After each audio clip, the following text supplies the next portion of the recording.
द्वारा बना प्रतिबिंब कैसा होता है। देखिए, समतल दर्पण और उत्तल दर्पण। ये उत्तल दर्पण गाड़ियों के साइड मिरर में लगा होता है, जिससे आने वाली वस्तु दिखाई देगी पीछे। रिव्यू मिरर में इसका इस्तेमाल करते हैं, और वस्तु से ये सीधा बनाएगा, काल्पनिक बनाएगा और छोटा बनाएगा। समतल दर्पण भी प्रतिबिंब कैसा बनाता है, सीधा ही बनाता है, लेकिन वस्तु के बराबर बनाता है। अंतर यही है। तो उत्तल दर्पण में कैसा प्रतिबिंब बनेगा, सीधा, काल्पनिक, और कैसा बनेगा, छोटा बनेगा। नेक्स्ट क्वेश्चन, काफ़ी बार ये पूछा गया है कि दर्पण सूत्र क्या होता है। तो दर्पण सूत्र जो होता है 1/v + 1/u और बराबर 1/f। थोड़ा सा मैं यहाँ पे आपको एक और चीज़ बता देता हूँ। दर्पण के बाद लेंस सूत्र क्या होता है। लेंस सूत्र, जहाँ पे ये दर्पण सूत्र में प्लस लगा हुआ है, लेंस सूत्र में जो होगा वो क्या हो जाएगा, माइनस हो जाएगा। 1/v 1/u और बराबर में 1/f हो जाएगा। ये हो जाएगा आपका लेंस सूत्र। तो अगर आपसे कोई पूछे कि दर्पण सूत्र और लेंस सूत्र में क्या डिफरेंस है, तो दर्पण सूत्र में प्लस लगेगा और लेंस सूत्र में क्या लगेगा, माइनस लगेगा। आप कंफर्म हो गए होंगे। अगला जो क्वेश्चन है 13 नंबर, दाढ़ी बनाने के लिए किस दर्पण का उपयुक्त होता है। दाढ़ी बनाने के लिए कौन सा दर्पण हम लोग प्रयोग में लाते हैं, तो वो कौन सा दर्पण होता है, अवतल दर्पण होता है। ये क्या होता है कि वस्तु से कैसा प्रतिबिंब बनाता है, बड़ा प्रतिबिंब बनाता है। अगला है कि लेंस सूत्र, मैंने पीछे ही बता दिया। तो लेंस सूत्र किस में होता है, माइनस में होता है। 1/v 1/u और 1/f। v का मतलब क्या होता है, तो ये प्रतिबिंब होता है, प्रतिबिंब की स्थिति को ये बताता है। u मतलब होता है वस्तु, और f बोले तो क्या होता है, फोकस। क्या होता है, फोकस होता है। f क्या होता है, फोकस होता है। अगला क्वेश्चन है, किसी कार के अग्रदीप में प्रयुक्त दर्पण होता है।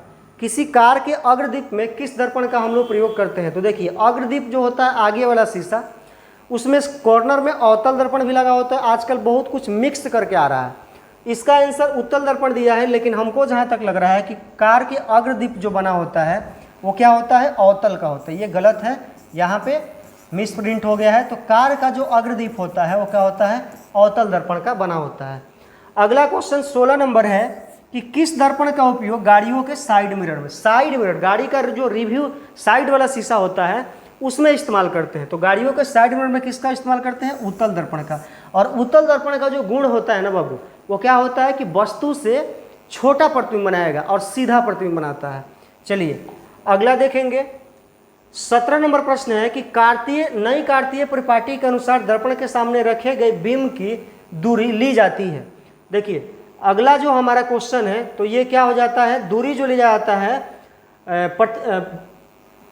वस्तु की दूरी जो लिया जाता है वो किस में लिया जाता है, माइनस में लिया जाता है। 17 नंबर ये प्रश्न है। 17 नंबर के बाद फिर इधर प्रश्न है, इसको मैं आपको करा देता हूँ। 17 नंबर के बाद इधर आ जाइए। अभी मैं इसमें 30 तक प्रश्न कराऊंगा। 18 नंबर प्रश्न है कि किस दर्पण की फोकस दूरी धनात्मक होती है। तो किसकी होती है, उत्तल दर्पण की। उत्तल दर्पण की जो फोकस होता है वो पॉजिटिव होता है। क्या होता है, पॉजिटिव होता है। वहीं पूछ देगा कि अवतल दर्पण का क्या होगा, तो अवतल दर्पण के फोकस दूरी किसमें होता है, ऋणात्मक होता है। अगला है कि यदि किसी वस्तु का आवर्धन ऋणात्मक है तो उस वस्तु की प्रतिबिंब की प्रकृति क्या होगी, तो वास्तविक की ओर क्या होगी, उल्टा होगा। फिर 20 नंबर जो प्रश्न है हमारा, दंत विशेषज्ञ किस दर्पण का उपयोग मरीजों के दांतों को बड़ा प्रतिबिंब देखने के लिए करते हैं। जब भी प्रतिबिंब का बड़ा प्रतिबिंब का बात करेगा तो इसमें हमेशा क्या आएगा, अवतल आएगा। एक और चीज़ आपको हम यहाँ बता देते हैं बाबू लोग, उत्तल दर्पण जो होता है उसका उपयोग हम लोग गाड़ियों के साइड मिरर में करते हैं, प्रकाश वितरक के रूप में करते हैं। बाकी जितना बच जाएगा, नाक, कान, गला, दंत विशेषज्ञ, हजामती दर्पण, सब में, सोलर कुकर, सब में किसका इस्तेमाल हम लोग करते हैं, तो अवतल दर्पण का करते हैं। चलिए नेक्स्ट क्वेश्चन जो है वो अगला क्वेश्चन 21 नंबर है कि गोलीय दर्पण परावर्तक पृष्ठ की वृत्ताकार सीमा रेखा का व्यास क्या कहलाता है। देखिए, गोलीय दर्पण जो होता है और उसकी जो वृत्ताकार सीमा रेखा का व्यास जो होता है वो दर्पण का द्वारक होता है। क्या होता है, दर्पण का द्वारक होता है। हजामत के लिए किस दर्पण का उपयोग होता है, अभी मैंने बता दिया, अवतल दर्पण का। काल्पनिक प्रतिबिंब जो होता है वो क्या होता है, काल्पनिक। देखिए, काल्पनिक प्रतिबिंब उल्टा होता है कि सीधा होता है, तो बता देते हैं। जैसे मान लीजिए कि आप कभी भी कोई कल्पना करते हैं, आप कभी सोचते हैं कि हमको कोई 4 जूता मारे, उल्टा तो बात नहीं ना सोचते हैं अपने बारे में, तो कल्पना हमेशा सीधा ही सोचा जाता है। मैं भी सोचता हूँ कि मैं मतलब मेरे पास जितने फ्लोर हैं उससे ज़्यादा फ्लोर हो जाए, मैं 50 बच्चों को पढ़ा रहा हूँ, 100 बच्चों को पढ़ाऊँ, तो हर एक आदमी जिस क्षेत्र में है कल्पना हमेशा सीधा ही करता है। तो काल्पनिक प्रतिबिंब कैसा होता है? सीधा होता है, ऐसा याद कर सकते हैं। गोलीय दर्पण की फोकसांतर और वक्रता त्रिज्या के बीच क्या संबंध होता है? तो F बराबर R/2, यानी फोकस दूरी जो होती है वक्रता त्रिज्या की क्या होती है? आधी होती है। ये बहुत बार इस पर न्यूमेरिकल भी पूछता है। 25 नंबर जो प्रश्न है, किसी बिंब का अवतल दर्पण द्वारा बना प्रतिबिंब आभासी, सीधा तथा बड़ा पाया गया, वस्तु की स्थिति कहाँ होनी चाहिए? तो दर्पण के ध्रुव और मुख्य फोकस के बीच होनी चाहिए। अवतल दर्पण की 5-6 प्रकृति है जिसको मैं किसी लॉन्ग वीडियो में करा दूंगा। किस दर्पण से दूर की वस्तु का प्रतिबिंब सदैव सीधा होता है? तो क्या होगा? या तो समतल या तो उत्तल। इसका रीजन है, देखिए, समतल भी वस्तु से प्रतिबिंब बराबर बनाता है और सीधा बनाता है, उत्तल भी वस्तु का प्रतिबिंब सीधा बनाता है और दूर की बनाता है। जैसे मान लीजिए गाड़ी जब हम लोग चलाते हैं तो बगल वाला शीशा होता है, उसमें बहुत दूर की भी वस्तुएं क्या होती है? छोटी छोटी दिखलाई देगी लेकिन सीधा दिखलाई देगी, और दूर की वस्तुओं को क्या करता है? उस मिरर में दिखाता है। तो इसका आंसर समतल भी देगा और उत्तल भी देगा।